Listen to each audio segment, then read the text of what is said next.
Welcome back दोस्तों, मैं अंकित विश्वकर्मा एक बार फिर से आप सभी का आपके अपने YouTube channel DV online study में स्वागत करता हूं। दोस्तों जैसा कि आप सब देख रहे हैं कि यहां पे हम लोग वाईसीटी जनरल साइंस 2024 का जो दोस्तों ये बुक है, इसी बुक का हम लोग संपूर्ण अध्ययन कर रहे हैं। दोस्तों आपको बता दूं कि इस बुक का हम लोगों ने बायोलॉजी पर्सन पूरा कंप्लीट पढ़ लिया है और दोस्तों अब जो इस समय पढ़ रहे हैं हम लोग फिजिक्स यानी कि भौतिक विज्ञान पढ़ रहे हैं। दोस्तों भौतिक विज्ञान का भी दोस्तों आज जो हम लोग चैप्टर पढ़ेंगे विविध यानी कि मिसलेनियस पढ़ेंगे और मिसलेनियस दोस्तों यानी कि पार्ट नंबर 27 होगा और ये इसी पार्ट से दोस्तों हमारा फिजिक्स भी फिनिश हो जाएगा।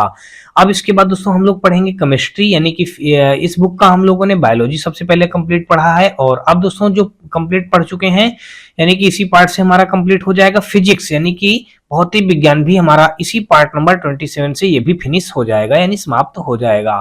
दोस्तों इस पार्ट में टोटल हम लोग 1955 नंबर से लेकर के 2011 नंबर तक के क्वेश्चनों को बहुत ही सिंपल और सरल तरीके से हल करना सीखेंगे। तो दोस्तों अगर आपको इस वीडियो का कोई भी पार्ट थोड़ा सा भी पसंद आए तो आप हमारी वीडियो को लाइक करिएगा, अपने दोस्तों में ज्यादा से ज्यादा शेयर करिएगा। साथ में दोस्तों यदि आप चैनल पे पहली बार आए हो तो चैनल को सब्सक्राइब घंटी जरूर दबा लीजिएगा। और दोस्तों आप हमारे WhatsApp channel, Telegram channel, WhatsApp group से भी जुड़ सकते हैं। इन सबका लिंक दोस्तों आपको हमारे इसी वीडियो के डिस्क्रिप्शन पे मिल जाएगा, जहां से आप लोग आसानी से जुड़ सकते हैं। और दोस्तों इन सब का लिंक दोस्तों आपको हमने बताया आपको हमारी इसी वीडियो के डिस्क्रिप्शन पे मिल जाएगा। और दोस्तों आपका कोई राय या सुझाव हो तो अपनी राय और सुझाव भी हमें कमेंट सेक्शन में कमेंट करके जरूर बताएं। दोस्तों आपको बता दूं कि इस सामान्य विज्ञान में हम लोगों ने फिजिक्स और बायोलॉजी दोनों पोर्शन कंप्लीट कर लिए हैं। अगला जो हम लोग अब स्टार्ट करेंगे दोस्तों केमिस्ट्री भी दोस्तों बहुत जल्दी ही कंप्लीट कर लेंगे। और दोस्तों आपको बता दूं कि वाईसीटी रीजनिंग 2024 वाली बुक भी दोस्तों हम लोगों ने संपूर्ण बुक पढ़ लिया है यानी कंप्लीट कर लिया है। अगर आप उन सारे वीडियो को ना देखे हो दोस्तों तो आप हमारे प्लेलिस्ट विजिट करिएगा, जहां से आप उन सारे वीडियो को देख सकते हैं। तो चलिए दोस्तों हम लोग स्टार्ट करते हैं यानी कि विविध का पार्ट नंबर 27 का दोस्तों पहला क्वेश्चन देख लेते हैं और देख लीजिएगा हमारा ये दिया गया है। दोस्तों देख लीजिएगा यहाँ पे विविध यानी कि मिसलेनियस यानी कि ये आज हमारा दोस्तों 15वां चैप्टर होगा फिजिक्स का और इसी चैप्टर से और इसी पार्ट से दोस्तों हमारा फिजिक्स भी कंप्लीट सॉल्व हो जाएगा। तो दोस्तों देख लीजिएगा 1955 नंबर पे हमारा पहला क्वेश्चन दिया गया, कहा गया कि निम्नलिखित में से किस वैज्ञानिक ने पदार्थों की 5वीं अवस्था के लिए कुछ गणना की थी? सत्येंद्र नाथ बोस ने, सीवी रमन ने, विक्रम साराभाई ने, होमी भाभा ने। तो 1955 का अगर आप देखेंगे विकल्प नंबर जो ए दिया गया है सत्येंद्र नाथ बोस ने जो किया था दोस्तों, उन्होंने ही 5वीं अवस्था के लिए कुछ गणना की थी। तो यहाँ पे कौन हो जाएंगे? सत्येंद्र नाथ बोस। देख लीजिएगा विकल्प नंबर जो हमारा ए पे दिया गया है यही इस क्वेश्चन का राइट आंसर हो जाएगा। 1 जनवरी 1994 में कोलकाता में इनका जन्म हुआ था। किसका? सत्येंद्र नाथ बोस जी का। और ये भारतीय वैज्ञानिक थे जो भौतिकी के वैज्ञानिक माने जाते थे। और दोस्तों ये जो थे यानी कि इन्होंने क्या किया था, इन्होंने सत्येंद्र नाथ बोस ने पदार्थ की 5वीं अवस्था के लिए कुछ गणना की थी। क्वांटम फिजिक्स में उनके अनुसंधान ने बोस आइंस्टीन कंडेंसेट सिद्धांत की आधारशिला रखी और बोस आइंस्टीन सिद्धांत इनके या उनके नाम पर उप परमाणुविक कण बोसान को नाम दिया गया था। तो यहां से आपको पता चल गया कि निम्नलिखित में से किस वैज्ञानिक ने पदार्थों की 5वीं अवस्था के लिए कुछ गणना की थी? सत्येंद्र नाथ बोस ने किया था। विकल्प नंबर हमारा 1955 का यहाँ पे देखेंगे तो ए के साथ क्वेश्चन राइट हो जाएगा। आगे देख लीजिएगा 1956 नंबर और इस पे कहा है कि किसी प्रशीतक का अपेक्षित गुणधर्म है। किसी प्रशीतक का अपेक्षित गुणधर्म है। देखिए निम्न क्वथनांक, हाँ भाई, उच्च क्रांतिक तापमान सही है, वाष्पीकरण की उच्च गुप्त ऊष्मा ये भी सही है, इनमें से सभी। तो दोस्तों देख लीजिएगा ये जो दिया गया डी ऑप्शन, तो विकल्प नंबर हमारा 1956 का यहाँ पे डी के साथ क्वेश्चन राइट हो जाएगा। किसी प्रशीतक की अपेक्षित गुणधर्म है, किसी प्रशीतक का अपेक्षित गुणधर्म है दोस्तों, इनमें से सभी हो जाएगा। आगे देख लीजिएगा यहाँ पे दिया गया है कि लेजर का पूर्ण रूप से क्या है? लेजर का पूर्ण रूप क्या है? लेजर का पूर्ण रूप यहाँ पे पूछा गया है तो light amplification by stimulated emission of radiation, ये लेजर का फुल नाम होता है, ये पूर्ण रूप नाम होता है। Light amplification by stimulated emission of radiation, ये दिया गया है 1957 का। विकल्प नंबर हमारा डी के साथ क्वेश्चन राइट हो जाएगा। आगे देख लीजिएगा 1958 नंबर और इस पे कहा गया है कि E बराबर mc स्क्वायर नामक सूत्र की खोज किसने की थी? तो ये दोस्तों अल्बर्ट आइंस्टीन ने E बराबर mc स्क्वायर की खोज की थी। अल्बर्ट आइंस्टीन दिया गया है ए ऑप्शन पे, तो 1958 का देखेंगे तो विकल्प नंबर हमारा ए के साथ क्वेश्चन राइट हो जाएगा। आगे देख लीजिएगा 1959 नंबर, और इस पे कहा गया है कि भौतिक विज्ञान की कौन सी शाखा विरामावस्था में तरल के गुण को प्रदर्शित करती है? भौतिक विज्ञान की कौन सी शाखा विरामावस्था में तरल के गुण को प्रदर्शित करती है? प्रकाशिकी, खगोल भौतिकी, द्रव्य स्थैतिकी, ऊष्मागतिकी। तो 1959 का अगर आप देखेंगे तो विकल्प जो सी दिया गया है द्रव्य स्थैतिकी, ये दिया गया सी ऑप्शन पे, तो 1959 का विकल्प नंबर हमारा सी के साथ क्वेश्चन राइट हो जाएगा। आगे देख लीजिएगा 1960 नंबर, और इस पे कहा गया है कि सापेक्षता का सिद्धांत किससे संबंधित है? तो सापेक्षता का सिद्धांत दोस्तों जो संबंधित होता है वो अल्बर्ट आइंस्टीन के लिए संबंधित होता है। सापेक्षता का सिद्धांत किससे संबंधित होता है? अल्बर्ट आइंस्टीन से। तो 1960 का विकल्प नंबर अभी देखेंगे तो यहाँ पे डी के साथ क्वेश्चन राइट हो जाएगा। आगे देख लीजिएगा, और अगला हमारा 1961 नंबर पे दिया गया है, कहा गया है कि हिस्टोग्राम का उपयोग ज्ञात करने के लिए किया जाता है। ग्राफ के माध्यम से मध्यिका को ज्ञात करने के लिए, ग्राफ के माध्यम से समानांतर माध्य के, ग्राफ के माध्यम से बहुलक, ग्राफ के माध्यम से मध्यिका, बहुलक और माध्य। तो 1961 का अगर आप देखेंगे तो विकल्प नंबर जो सी दिया गया है ग्राफ के माध्यम से बहुलक, ये दिया गया है 1961 का विकल्प नंबर हमारा सी के साथ क्वेश्चन राइट हो जाएगा। आगे देख लीजिएगा, कमानीदार तुला एक उदाहरण है जिसका उपयोग सामान्यतः किसी वस्तु पर कार्य करने वाले डॉट डॉट को मापने के लिए किया जाता है। तो यहाँ पे अगर आप देखेंगे तो विकल्प नंबर जो हमारा दिया गया है, कमानीदार तुला एक उपकरण में जिसका उपयोग सामान्यतः किसी वस्तु पर कार्य करने वाले बल को मापने के लिए किया जाता है। किसको मापने के लिए? बल। तो यहाँ पे अगर आप देखेंगे तो क्या भर दिया जाएगा? बल। बल दिया गया देख लीजिएगा सी ऑप्शन पे, तो 1962 का दोस्तों देख लीजिएगा विकल्प नंबर हमारा सी के साथ क्वेश्चन राइट हो जाएगा। आगे देख लीजिएगा 1963 नंबर, और यहाँ पे क्या कहा गया है कि डॉट डॉट एक उदाहरण है जिसके द्वारा एक ही वस्तु की दो अलग अलग तस्वीरों को एक साथ देखा जा सकता है। स्टीरियोस्कोप के द्वारा, स्पेक्ट्रोस्कोप के द्वारा, या फिर दोस्तों स्ट्रोबोस्कोप के द्वारा, या फिर यहाँ पे स्टेथोस्कोप के द्वारा। तो यहाँ पे अगर आप देखेंगे 1663 का जो दिया गया है, स्टीरियोस्कोप एक उदाहरण है जिसके द्वारा एक ही वस्तु की दो अलग अलग तस्वीरों को एक साथ देखा जा सकता है। ये दिया गया है देख लीजिएगा यहाँ पे विकल्प नंबर हमारा जो ए दिया गया है, यही इस क्वेश्चन का राइट आंसर हो जाएगा। यानी कि 1963 का विकल्प नंबर हमारा ए के साथ क्वेश्चन राइट हो जाएगा। अब देख लीजिएगा अगला क्वेश्चन यहाँ पे 1964। दोस्तों देख लीजिएगा यहाँ पे 1964 नंबर क्वेश्चन जो हमारा दिया गया है, कहा गया कि give me a place to stand and I will move the world. दोस्तों उपरोक्त कथन किस प्रसिद्ध वैज्ञानिक का था? तो ये जो कथन दिया गया है give me a place to stand and I will move the world, तो ये हमारा आइजैक न्यूटन का था, आर्किमिडीज का, गैलीलियो का था, या अल्बर्ट आइंस्टीन का था। दोस्तों हम आपको बता दें कि यहाँ पे जो 1964 में जो ये वर्ड दिया गया है ये हमारा आर्किमिडीज का था। किसका था दोस्तों? आर्किमिडीज। 1964 का विकल्प नंबर हमारा बी के साथ क्वेश्चन राइट हो जाएगा। आगे देख लीजिएगा, और इस पे कहा गया है 1965 नंबर पर कि जमीन में पानी के रिसने की प्रक्रिया को डॉट डॉट के रूप में जाना जाता है। अब दोस्तों जमीन में पानी के रिसने की प्रक्रिया को हम लोग किसके रूप में जानते हैं?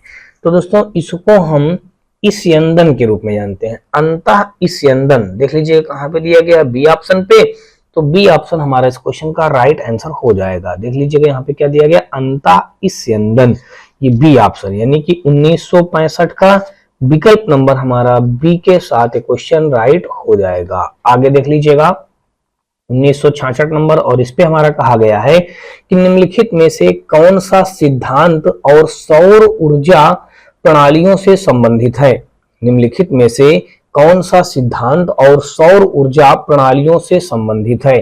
फोटोवोल्टाइक प्रभाव, प्रकाश गतिज प्रभाव, प्रकाश संश्लेषण प्रभाव, प्रकाश वैद्युत प्रभाव। तो यहाँ पे अगर देखेंगे कि निम्नलिखित में से कौन सा सिद्धांत कौन सा सिद्धांत सौर ऊर्जा प्रणालियों से संबंधित है, तो ये हो जाएगा दोस्तों फोटोवोल्टाइक प्रभाव जो दिया गया है ए ऑप्शन पे।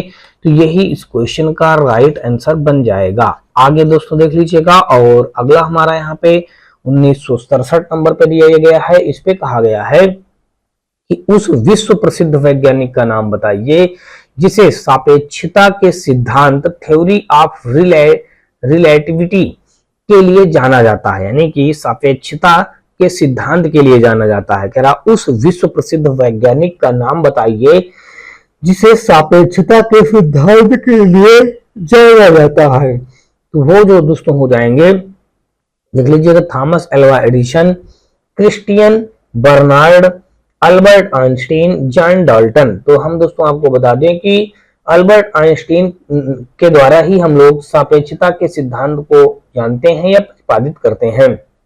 इन्होंने ये 1905 ईस्वी में भौतिक वैज्ञानिक अल्बर्ट आइंस्टीन ने दोस्तों सापेक्षता का सिद्धांत प्रतिपादित किया था। कौन? Albert Einstein. देख लीजिएगा यहाँ पे दिया गया है सी ऑप्शन पे। तो इन्होंने ही 1905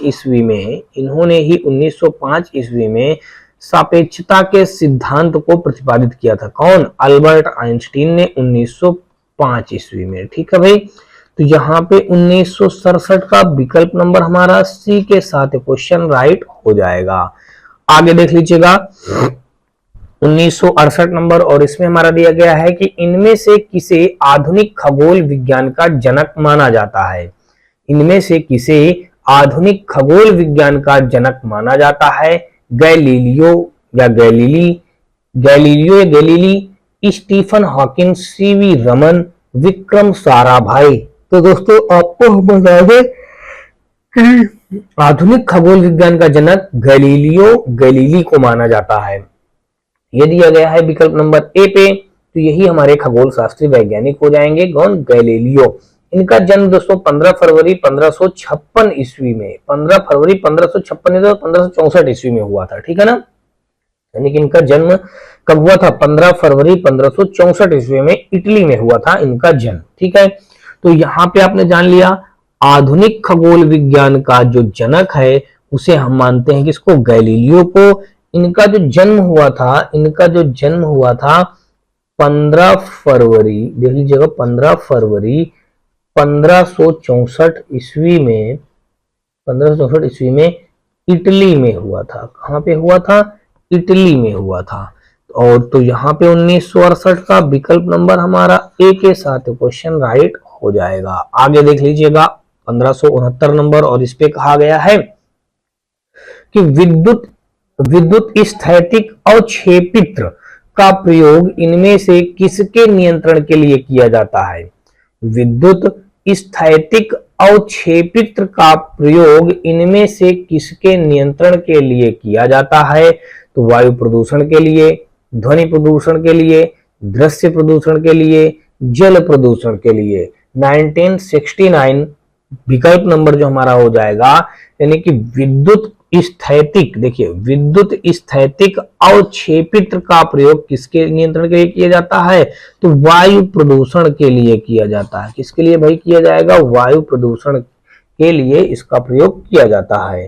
तो विकल्प नंबर जो दिया गया था ए, यही ए हमारा इस क्वेश्चन का राइट आंसर हो जाएगा। अगला देख लीजिएगा, और अगला कहा गया है कि 1752 ईस्वी में किस अमेरिकी वैज्ञानिक ने यह बताया कि बिजली कड़कड़ाना और आपके कपड़ों से चिंगारी निकलना वास्तव में एक ही परिघटना है?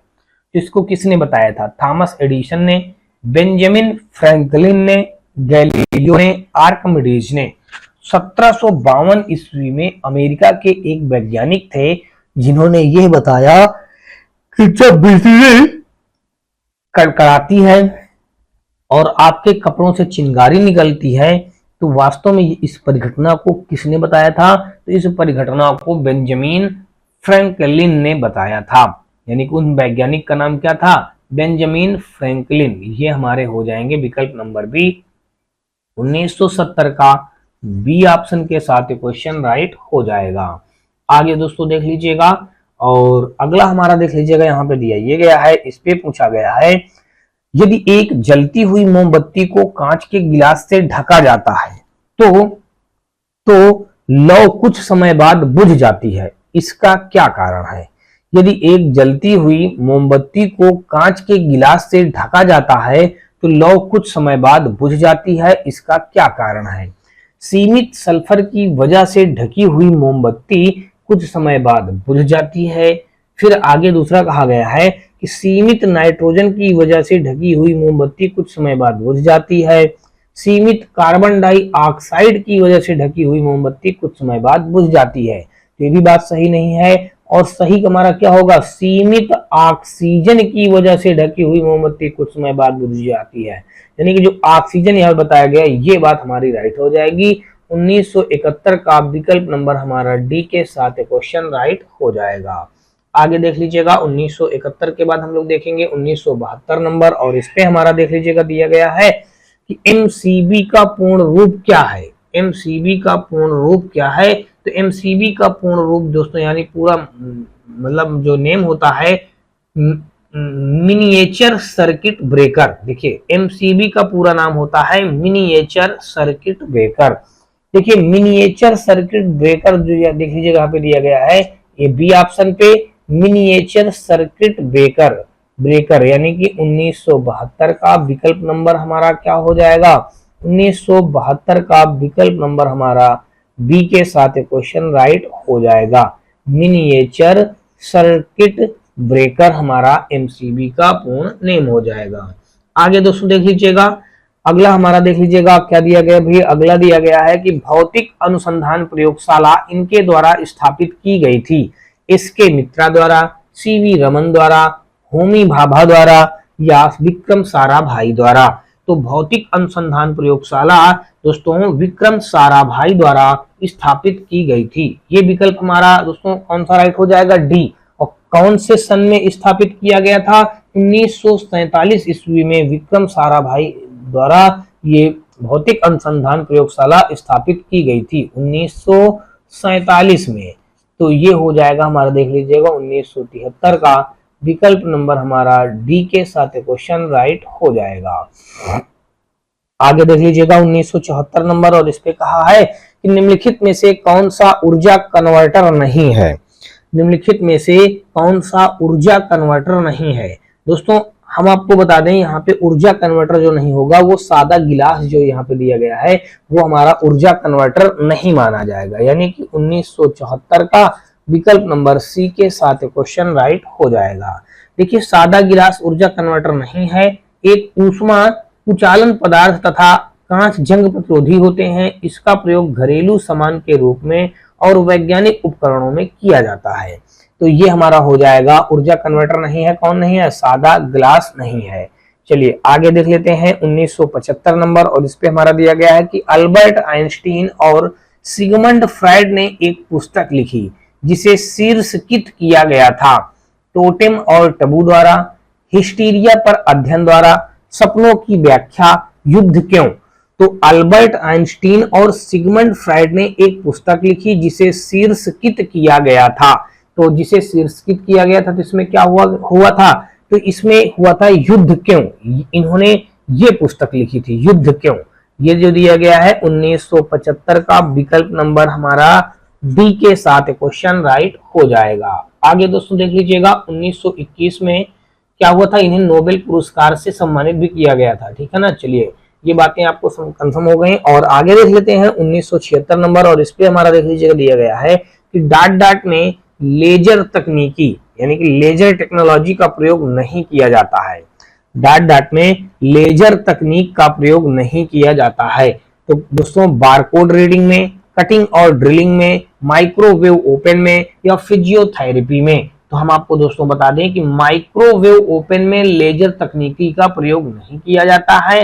यह एक रसोई उपकरण है जो खाना पकाने और खाने को गर्म करने का काम करता है, यानी कि माइक्रोवेव ओवन जो लिखा है ये लेजर तकनीकी नहीं है, ये खाना बनाने या खाना पकाने के उसमें काम आता है। तो ये हो जाएगा 1976 का विकल्प नंबर हमारा सी के साथ क्वेश्चन राइट हो जाएगा। आगे देख लीजिएगा 1977 नंबर, और इस पे हमारा कहा है कि लेजर के प्रयोग से ही की जाने वाली 3D इमेजिंग प्रक्रिया डॉट डॉट कहलाती है।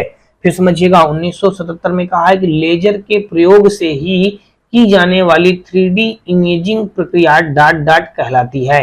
होलोग्राफी कहलाएगी, सोनोग्राफी कहलाएगी, रेडियोग्राफी कहलाएगी या फिर दोस्तों कार्डियोग्राफी कहलाएगी। तो दोस्तों हम आपको बता दें कि लेजर के प्रयोग से की जाने वाली 3D इमेजिंग प्रक्रिया जो होती है वो होलोग्राफी कहलाती है। क्या कहलाती है? होलोग्राफी कहलाती है। इस तकनीक से किसी वस्तु से निकलने वाले प्रकाश को रिकॉर्ड करके पुनर्निर्मित किया जाता है, जिससे वह वस्तु के रिकॉर्डिंग माध्यम के सापेक्ष छवि में वही स्थित प्रतीत होती है। इसका आविष्कार हंगरी और भौतिकी वैज्ञानिक डेनिस गैबर ने सन 1947 में किया था। होलोग्राफी का आविष्कार की अगर बात किया जाए, देख लीजिएगा यहाँ पे हम लिखे दे रहे हैं आविष्कार किसका? होलोग्राफी का। यहाँ पे आगे लिख दीजिएगा होलोग्राफी का।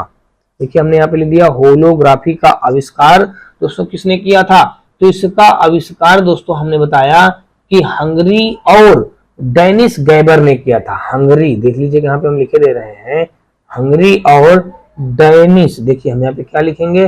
डेनिस और आगे लिख दीजिएगा गैबर। डेनिस गैबर ने कब किया था? 1947 ईस्वी में किया था। 1947 ईस्वी में किया था। तो यहाँ पे अगर विकल्प नंबर देखेंगे तो 1977 का विकल्प नंबर ए के साथ क्वेश्चन राइट हो जाएगा। आगे दोस्तों देख लीजिएगा 1978 नंबर, और इस पे कहा है कि निम्नलिखित का सही उत्तर के साथ कार्य। अब देख लीजिएगा जो यहाँ पे जैसे कार्य दिया गया है तो कार्य का मात्रक हमारा क्या होता है? देख लीजिएगा कार्य का मात्रक हमारा हो जाएगा दोस्तों जूल हो जाएगा। क्या हो जाएगा भाई? जूल हो जाएगा। तो यहाँ पे देख लीजिएगा एक का हमारा डी के साथ हो गया, ठीक है। फिर आगे दूसरा देख लीजिएगा एक का डी हो गया। अब दूसरा देख लीजिएगा दूसरा कहा बैटरी। अब देख लीजिएगा बैटरी का जो हो जाएगा, बैटरी जो होती है बैटरी में ये रासायनिक ऊर्जा को विद्युत ऊर्जा में परिवर्तित करती है। बैटरी जो होती है ये रासायनिक ऊर्जा को विद्युत ऊर्जा में परिवर्तित करती है। यहाँ पे दो का एक के साथ मैच हो गया। अब शक्ति का मात्रक दोस्तों क्या होता है? शक्ति का मात्रक किलोवाट घंटा ही होता है। तो ये यहाँ पे दोस्तों देख लीजिएगा ठीक ही दिया गया है। तो 3 का हमारा सी के साथ दिया जाएगा, ठीक है। फिर कहा माइक्रोफोन, तो माइक्रोफोन का प्रयोग दोस्तों देख लीजिएगा यहाँ पे क्या दिया गया है? ध्वनि ऊर्जा विद्युत ऊर्जा में परिवर्तित होती है। माइक्रोफोन में क्या होती है? ध्वनि की ऊर्जा जो होती है वो विद्युत ऊर्जा में कन्वर्ट होती है। तो 4 का हमारा बी के साथ क्वेश्चन राइट हो जाएगा। अब दोस्तों देख लीजिएगा यहाँ पे ये सब हो गया। अब इसमें देखेंगे तो विकल्प नंबर जो ए दिया गया है 1978 का हमारा ए के साथ क्वेश्चन राइट हो जाएगा। आगे देख लीजिएगा 1979 नंबर, और इसमें कहा है कि औसतन कितनी बार बिजली धरती पर गिरती है? प्रति सेकंड 100 बार, प्रतिदिन 100 बार, प्रतिदिन 1000 बार, प्रति घंटा 100 बार औसतन बिजली धरती पर गिरती है।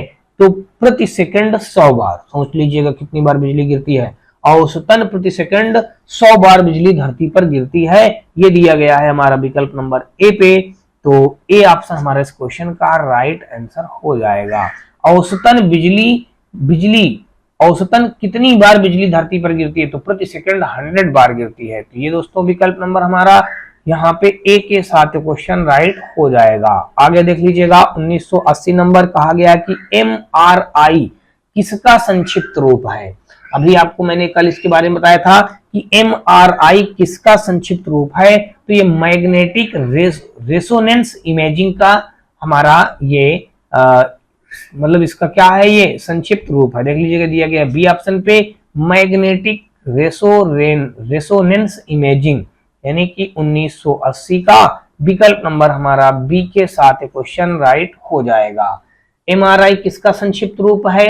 कि ये है हमारा दोस्तों मैग्नेटिक रिसोनेंस इमेजिंग का। मैग्नेटिक रिसोनेंस, देखिए अगर आप लिखेंगे मैग्नेटिक, देख लीजिएगा यहाँ पे आप अगर आप लिखेंगे मैग्नेटिक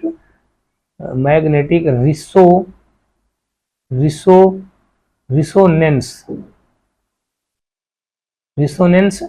इमेजिंग, मैग्नेटिक रिसोनेंस इमेजिंग, तो यहाँ पे अगर इमेजिंग लिखेंगे तो ये क्या हो जाएगा, इमेजिंग, इमेजिंग, ठीक, इमेजिंग, ये हो जाएगा विकल्प नंबर बी के साथ। तो बी ऑप्शन हमारा इस क्वेश्चन का राइट आंसर हो जाएगा। आगे दोस्तों देख लीजिएगा 1981 नंबर, और इस पे हमारा कहा गया है कि कौन सा उपकरण ध्वनि तरंगों को विद्युत, कौन सा उपकरण ध्वनि तरंगों को विद्युत संकेतों में परिवर्तित करता है। कौन सा उपकरण ध्वनि तरंगों को विद्युत तरंगों में परिवर्तित करता है। तो यहाँ पे अगर आप देखेंगे कौन सा उपकरण ध्वनि तरंगों को विद्युत संकेतों में प्रयुक्त करता है, तो ये हो जाएगा माइक्रोफोन। यही तो होता है, ध्वनि तरंगों को विद्युत संकेतों में प्रयुक्त करता है। तो अभी आपने पढ़ा है। विकल्प नंबर देख लीजिएगा, यहाँ पे माइक्रोफोन दिया गया है ए ऑप्शन पे। तो 1981 का विकल्प हमारा ए के साथ क्वेश्चन राइट हो जाएगा। आगे देख लीजिएगा 1982 नंबर, और इस पे कहा है कि एक कार की गति किस पर निर्भर नहीं करती है। स्पीडोमीटर पर, दिशा में बदलाव पर, गति में बदलाव पर, गतिवर्धन में बदलाव पर। तो 1982 का देखेंगे तो विकल्प नंबर जो ए दिया गया है, ये हमारा एक कार की गति स्पीडोमीटर पर निर्भर नहीं करती है। 1982 का विकल्प नंबर हमारा ए के साथ क्वेश्चन राइट हो जाएगा। आगे देखते हैं भाई, यहाँ पे कहा है कि पृथ्वी की सतह के नीचे फंसी गर्मी को डाट डाट कहते हैं। पृथ्वी की सतह के नीचे फंसी गर्मी को डाट डाट कहते हैं। ज्वारीय ऊर्जा या टाइडल ऊर्जा, जीवाश्म ऊर्जा या फासिल ऊर्जा कहेंगे, परमाणु ऊर्जा या भूतापीय ऊर्जा कहेंगे। तो दोस्तों इसको हम लोग भूतापीय ऊर्जा कहा जाता है। पृथ्वी की सतह के नीचे फंसी गर्मी को हम लोग भूतापीय ऊर्जा कहते हैं। क्या कहेंगे भाई, भूतापीय ऊर्जा, जो कि दोस्तों डी ऑप्शन पे दिया गया है। तो विकल्प नंबर हमारा डी के साथ क्वेश्चन राइट हो जाएगा। आगे दोस्तों देख लीजिएगा, और अगला हमारा दिया गया है 1984 नंबर, और यहाँ पे कहा है कि दूध के समान रूप से वितरित रहने के लिए दूध में बसी वसा गोलिकाओं के आकार को कम करने की प्रक्रिया को डाट डाट कहा जाता है। स्टैंडर्डाइजेशन कहा जाएगा, चुराइजेशन कहा जाएगा, होमोजेनाइजेशन कहा जाएगा, फोर्टिफिकेशन कहा जाएगा। तो यहाँ पे अगर आप देखेंगे 1984 में, तो इसको हम लोग होमोजेनाइजेशन कहते हैं। क्या कहते हैं दोस्तों, होमोजेनाइजेशन कहा जाएगा, जो कि देख लीजिएगा 1984 का विकल्प नंबर हमारा सी में ये क्वेश्चन हमारा राइट दिया गया है। होमोजेनाइजेशन विकल्प नंबर सी के साथ क्वेश्चन राइट हो जाएगा। आगे दोस्तों देख लीजिएगा 1985 नंबर, और इस पे कहा है कि निम्नलिखित में से कौन से विकल्प में फाइबर ऑप्टिक्स का प्रयोग नहीं है। निम्नलिखित में से कौन से विकल्प में फाइबर ऑप्टिक्स का प्रयोग नहीं है। विद्युत उत्पादन का, कंप्यूटर नेटवर्किंग का, सेंसर्स का, या पावर ट्रांसमिशन का। तो 1985 का अगर आप देखेंगे तो विकल्प नंबर जो हमारा दिया गया है देख लीजिएगा ए, यानी कि विद्युत उत्पादन का। निम्नलिखित में से कौन से विकल्प में फाइबर ऑप्टिक्स का प्रयोग नहीं है, वो हो जाएगा विद्युत उत्पादन का। ये विकल्प नंबर हमारा ए के साथ क्वेश्चन राइट हो जाएगा। चलिए भाई आगे देख लेते हैं 1985 का विकल्प नंबर ए के साथ क्वेश्चन राइट हो जाएगा। और आगे हम लोग देखेंगे 1986 नंबर, और इसमें कहा है कि डाट डाट हवा में नमी के अवशोषण की प्रक्रिया है। डिल्क्वेशंस के कारण, कैपिलरी एक्शन के कारण, एब्सॉर्प्शन के कारण, ऑस्मोसिस के कारण।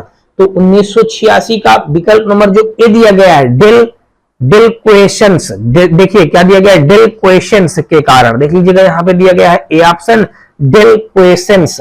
देख लीजिएगा ये हो जाएगा 1986 का विकल्प नंबर हमारा ए के साथ क्वेश्चन राइट हो जाएगा।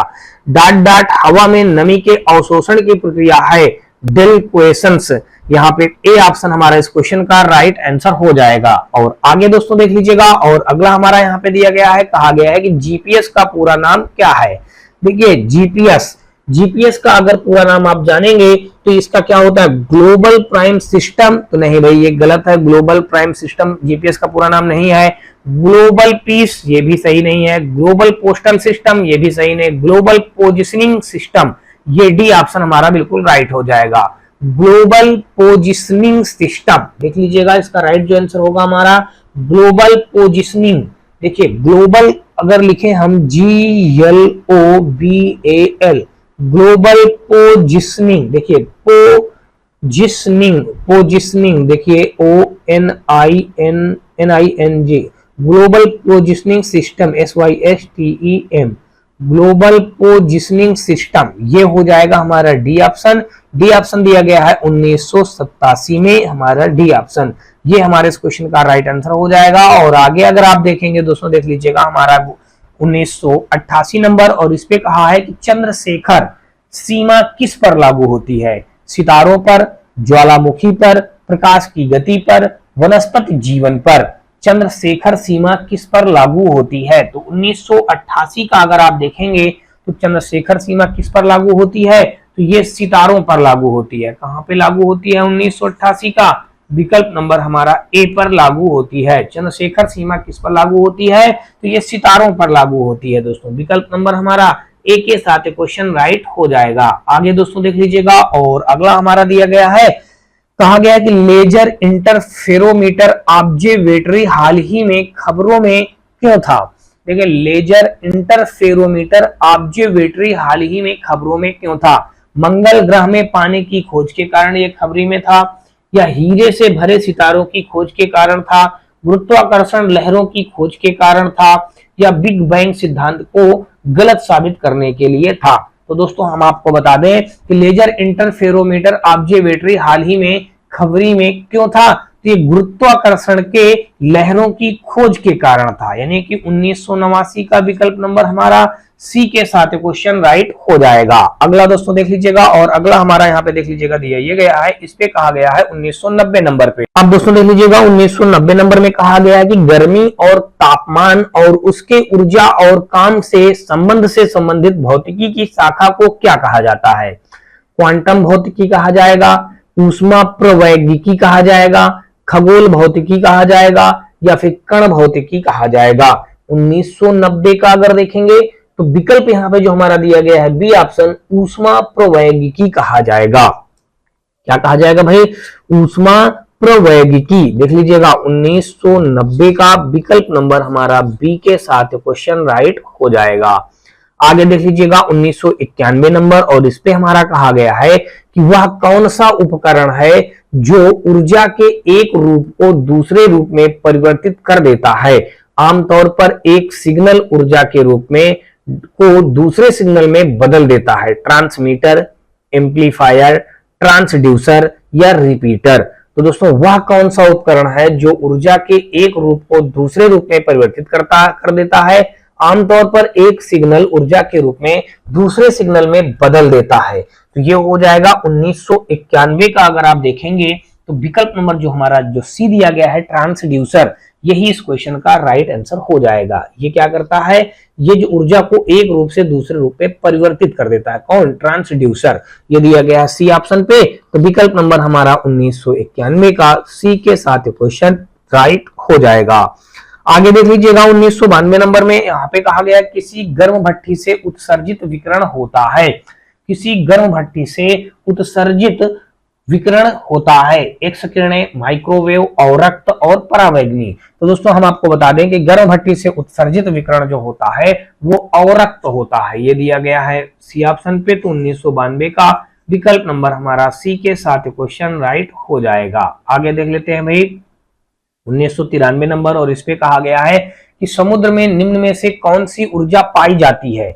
समुद्र तरंग ऊर्जा, भूतापीय ऊर्जा और समुद्र तापीय ऊर्जा, ज्वारीय ऊर्जा, नाभिकीय ऊर्जा और समुद्र तापीय ऊर्जा, समुद्र तरंग ऊर्जा, या फिर दोस्तों नाभिकीय ऊर्जा और समुद्र तापीय ऊर्जा, या फिर दोस्तों ज्वारीय ऊर्जा या समुद्र तरंग ऊर्जा, समुद्र तापीय ऊर्जा। तो कुल मिलाकर के समुद्र में जो कौन सी ऊर्जा पाई जाती है? तो समुद्र में जो ऊर्जा पाई जाती है दोस्तों देख लीजिएगा, सबसे पहले ज्वारीय ऊर्जा पाई जाएगी, समुद्र तरंग ऊर्जा भी पाई जाती है और समुद्र तापीय ऊर्जा भी पाई जाती है। देख लीजिएगा ज्वारीय ऊर्जा, समुद्र तरंग ऊर्जा और समुद्र तापीय ऊर्जा, ये तीन प्रकार की समुद्र में ऊर्जा पाई जाती है। तो 1993 का विकल्प नंबर हमारा डी के साथ क्वेश्चन राइट हो जाएगा। आगे दोस्तों देख लीजिएगा 1994 नंबर, और इस पे कहा है कि जब तक किसी पिंड पर असंतुलित बल लागू किया जाता है तब तक इसकी डाट में निरंतर परिवर्तन होता रहता है। भार में, द्रव्यमान में, आकृति में या फिर दोस्तों चाल में। तो 1994 का विकल्प नंबर जो हमारा डी दिया गया है, जब तक किसी पिंड पर असंतुलित बल लागू किया जाता है तब तक इसकी चाल में निरंतर परिवर्तन दोस्तों क्या होता है? चाल में निरंतर परिवर्तन होता रहता है। विकल्प नंबर डी 1994 का डी के साथ क्वेश्चन राइट हो जाएगा। आगे देख लीजिएगा 1995 नंबर, और इस पे कहा गया है कि निम्न में से क्या एक कप गर्म कॉफी के संबंध में सही है। निम्न में से क्या एक कप गर्म कॉफी के संबंध में सही है। तो इसमें माइक्रोवेव ओपन किए गए कार्य के माध्यम से प्राप्त ऊष्मीय ऊर्जा की एक मापनीय मात्रा है, जो बदले में विद्युत ग्रिड से स्थितिज ऊर्जा लेती है। तो 1995 का अगर देखेंगे तो दोस्तों मैं आपको बता दूं कि ये जो ऑप्शन हमने बताया ये सही नहीं हो जाएगा। इसमें जो देखिए दिए गए, इसमें माइक्रोवेव ओपन द्वारा किए गए कार्य के माध्यम से प्राप्त ऊष्मीय ऊर्जा की एक मानवीय मात्रा है, जो बदले में विद्युत ऊर्जा लेती है। देखिए ये बात यहाँ पे जो लिखी, विद्युत ग्रिड से विद्युत ऊर्जा लेती है, यानी कि विद्युत ग्रिड से विद्युत ऊर्जा लेती है। इसने कहा विद्युत ग्रिड से स्थितिज ऊर्जा लेती है, तो इसलिए ये गलत हो गया था। विद्युत ग्रिड से विद्युत ऊर्जा लेती है, विकल्प नंबर बी हमारे इस क्वेश्चन का राइट आंसर हो जाएगा। तो ये सी और डी भी गलत हो जाएंगे। तो 1995 का विकल्प नंबर हमारा बी के साथ क्वेश्चन राइट हो जाएगा। आगे देख लीजिएगा 1996 नंबर, और इस पे कहा गया है कि निम्न में से कौन सा कथन गलत है। वियुक्त बल मौजूद नहीं होता है, बल युग्म में होते हैं, क्रिया और प्रतिक्रिया बल भिन्न पिंडों पर लगते हैं, क्रिया और प्रतिक्रिया बल समान पिंड पर लगते हैं। तो 1996 का अगर आप देखेंगे तो विकल्प नंबर जो हमारा दिया गया है डी, क्रिया और प्रतिक्रिया बल समान पिंड पर लगते हैं। डी ऑप्शन हमारा देख लीजिएगा 1996 का विकल्प नंबर हमारा डी के साथ क्वेश्चन राइट हो जाएगा। कौन सा कथन गलत है कहा गया है, तो गलत वाला कथन देखिए ये भी सत्य हो जाएगा, ये भी सत्य, ये भी सत्य, लेकिन जो क्रिया और प्रतिक्रिया बल समान पिंड पर लगते हैं ये बात यहाँ पे गलत बताई गई है, इसलिए यही राइट हमारा हो जाएगा। आगे दोस्तों देख लीजिएगा 1997 नंबर, और इसमें कहा है कि ओमिक उपकरणों का वर्तमान वोल्टेज ग्राफ इसके रूप में है। ओमिक, देखिए ओमिक उपकरणों का वर्तमान वोल्टेज ग्राफ इसके रूप में है। देखिए किसके रूप में हो जाएगा भाई, देखिए चार ऑप्शन दिए गए हैं, इन चार ऑप्शनों में अगर आप देखेंगे तो देखिए पैराबोलिक वक्र के रूप में नहीं भाई, द्विरेखीय वक्र के रूप में नहीं, गैर रेखीय वक्र में नहीं, रैखिक ग्राफ में बिल्कुल सही दोस्तों, रैखिक ग्राफ हमारा इस क्वेश्चन का राइट आंसर हो जाएगा। विकल्प नंबर डी के साथ क्वेश्चन राइट बन गया। आगे दोस्तों देख लीजिएगा 1998 नंबर, और इस पे कहा है कि ओटीईसी पावर प्लांट स्थापित करने के लिए समुद्र की ऊपरी परतों और गहरी परतों के बीच तापांतर डॉट होना चाहिए। 40 degree centigrade, 250 degree centigrade, 50 degree centigrade, 20 degree centigrade. तो 1998 का अगर देखेंगे तो विकल्प नंबर जो हमारा डी दिया गया है, यहाँ पे देख लीजिएगा विकल्प नंबर 1998 का डी 20 डिग्री सेंटीग्रेड। 1998 का विकल्प नंबर हमारा डी के साथ क्वेश्चन राइट हो जाएगा, 20 डिग्री सेंटीग्रेड देख लीजिएगा। और अगला देखेंगे हम लोग, यहाँ पे 1999 में कहा गया है कि बादलों के गर्जन के दौरान किस प्रकार का ऊर्जा रूपांतरण होता है। जब बादल गरजते हैं तो उस समय पे किस प्रकार का ऊर्जा का रूपांतरण होता है, तो दोस्तों हम आपको बता दें गति ऊर्जा में रूपांतरित होती है। 1999 का क्वेश्चन राइट हो जाएगा। गर्जन के दौरान किस प्रकार का ऊर्जा रूपांतरण होता है, तो गतिज ऊर्जा दोस्तों होती है वो प्रकाश और ध्वनि ऊर्जा में रूपांतरित होती है। विकल्प नंबर हमारा यहाँ पे कौन सा राइट हो जाएगा, 1999 का बी के साथ क्वेश्चन राइट हो जाएगा। आगे दोस्तों देख लीजिएगा, और अगला हम लोग देखेंगे यहाँ पे 1999 के बाद हम देखेंगे 2000 नंबर, और यहाँ पे कहा है कि मोटरसाइकिल दुर्घटना के दौरान हेलमेट डॉट को काम करने में सहायक होता है। तो देखिए जब मोटर दुर्घटना होती है, मोटरसाइकिल से अगर आप चलते हो और वहां पे दुर्घटना के दौरान हेलमेट डॉट को कम करने में सहायक होता है। आवेग या वेग या कार्यरत बल या टक्कर की संभावना। तो आवेग दोस्तों यहाँ पे जो होगा, देखिए यहाँ पे आप क्या भर देंगे, आवेग। देखिए आवेग को कम करने में सहायक होता है, ये दिया गया है। तो दोस्तों यहाँ पे आपने जाना कि 2000 नंबर का क्वेश्चन जो राइट होगा यहाँ पे ए आवेग के साथ देख लीजिएगा, यानी कि आवेग जो होगा इसमें यही हमारा क्या होता है, हेलमेट वो आवेग को कम करने में सहायक होता है। विकल्प नंबर हमारा ए के साथ क्वेश्चन राइट हो जाएगा। और अगला हम लोग देखेंगे 2001 नंबर, और इस पे कहा है कि सौर ऊर्जा संग्राहकों या कलेक्ट्रेट में अधिकतम क्षमता डॉट डॉट में प्राप्त है। समतल प्लेट संग्राहक में, लाइन फोकसिंग संग्राहक में, पाराबोलाइड डिश संग्राहक में, या शून्यकृत ट्यूब संग्राहक में। तो यहाँ पे अगर आप विकल्प नंबर देखेंगे तो जो ये सी में दिया गया है पाराबोलाइड डिश संग्राहक, ये हमारा सी के साथ क्वेश्चन राइट हो जाएगा। आगे दोस्तों देख लीजिएगा, यहाँ पे हमारा दिया गया है 2001 के बाद देखेंगे 2002 नंबर, और इस पे कहा है कि निम्नलिखित में से अल्ट्रासोनोग्राफी का उपयोग क्या है। देखिए, अल्ट्रासोनोग्राफी का उपयोग इसलिए किया जाता है कि जब कोई माँ गर्भवती होती हैं तो उनके अंदर जो भ्रूण रहता है दोस्तों, यानी कि जो बच्चा रहता है, उस बच्चे को देखना ये होता है अल्ट्रासोनोग्राफी से कि बच्चा का जो विकास हो रहा है वो बराबर तरीके से हो रहा है कि नहीं हो रहा, प्रॉपर तरीके से बच्चे का विकास हो रहा है कि नहीं हो रहा। तो ये देखने के लिए दोस्तों इसका प्रयोग किया जाता है। तो देख लीजिएगा, इसका उपयोग माँ के गर्भ के अंदर भ्रूण के विकास की देखरेख के लिए किया जाता है। ये दिया गया है डी ऑप्शन। तो विकल्प नंबर हमारा 202 का यहाँ पे डी के साथ क्वेश्चन राइट हो जाएगा। आगे देख लीजिएगा, 202 के बाद हम लोग देखेंगे 203 नंबर, और इस पे कहा है कि सौर ऊर्जा संग्राहकों में डॉट डॉट में अधिकतम दक्षता प्राप्त होती है।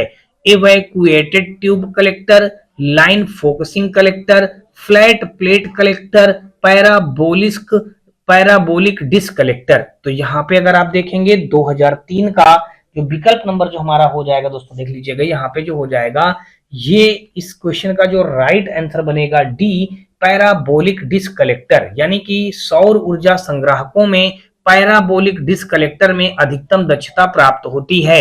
ये विकल्प नंबर डी जो दिया गया है 2003 का हमारा डी के साथ क्वेश्चन राइट हो जाएगा।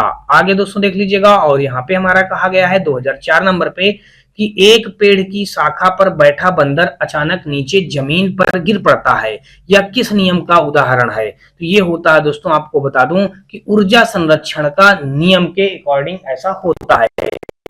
क्या देखेंगे तो विकल्प नंबर हमारा ए के साथ क्वेश्चन राइट हो जाएगा। आगे दोस्तों देख लीजिएगा, 2004 के बाद हम लोग देखेंगे 2005 नंबर, और इस पे कहा है कि एक ही पदार्थ के अणुओं के बीच लगने वाले आकर्षण बल को क्या कहा जाता है। तो एक ही पदार्थ के अणुओं के बीच लगने वाले आकर्षण बल को ससंजक बल कहते हैं। यानी कि 2005 का विकल्प नंबर हमारा बी के साथ क्वेश्चन राइट हो जाएगा। आगे देख लीजिएगा 2006 नंबर, और इस पे कहा है कि मानव शरीर के कौन से दो अंगों में काफी मात्रा में चुंबकीय क्षेत्र उत्पन्न होता है। देख लीजिएगा, कह रहा जो मानव शरीर होता है, इस मानव शरीर में कोई ऐसे दो अंगों के नाम बताइए जिनमें चुंबकीय क्षेत्र उत्पन्न होता है। तो दोस्तों एक तो मस्तिष्क होता है और एक हमारा हृदय होता है। देख लीजिएगा, ये दिया गया है डी ऑप्शन पे, हृदय और मस्तिष्क में हमारा मानव शरीर के जो ये दो अंग हैं, हृदय और मस्तिष्क, इसमें चुंबकीय क्षेत्र उत्पन्न होता है।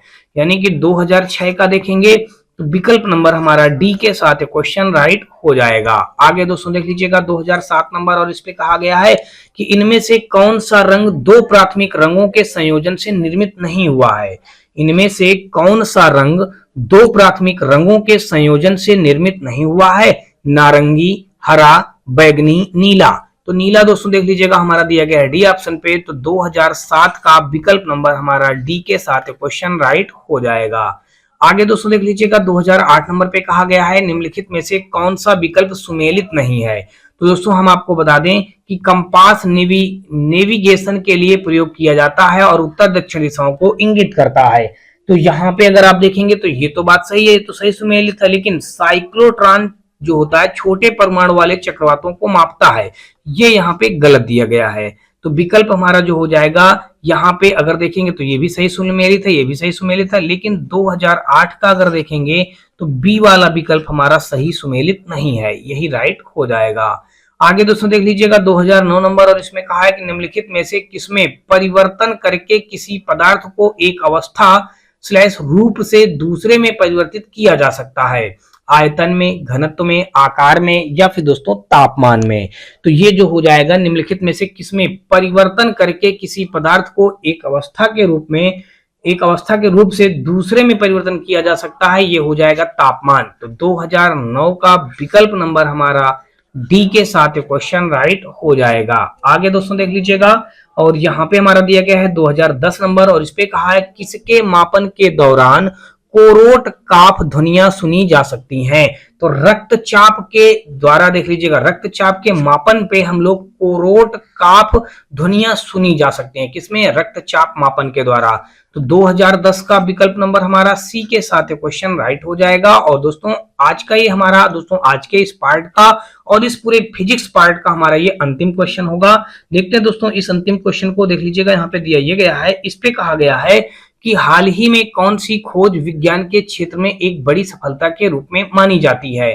तो दोस्तों देख लीजिएगा, प्रोटीन रेसिस्टेंस और कोलेस्ट्रॉल के स्तर के बीच लिंक करना, गुरुत्वाकर्षण तरंगों का पता लगाना, केरल में 4 नई मछलियों की प्रजातियां, या फिर भारत के पश्चिमी तट की 2 लाभदायक काई या एल्गी प्रजातियां। तो 2011 का अगर आप देखेंगे तो कह रहा है हाल ही में कौन सी खोज विज्ञान के क्षेत्र में एक बड़ी सफलता के रूप में मानी जाती है। तो ये हो जाएगा गुरुत्वाकर्षण तरंगों का पता लगाना। 2011 का विकल्प नंबर हमारा बी के साथ क्वेश्चन राइट हो जाएगा। और दोस्तों आपको बता दूं कि बस इसी क्वेश्चन से हमारा पूरी फिजिक्स भी कंप्लीट हो चुकी है। और फिजिक्स का टोटल दोस्तों ये पार्ट नंबर 27 आप लोगों ने पढ़ा है।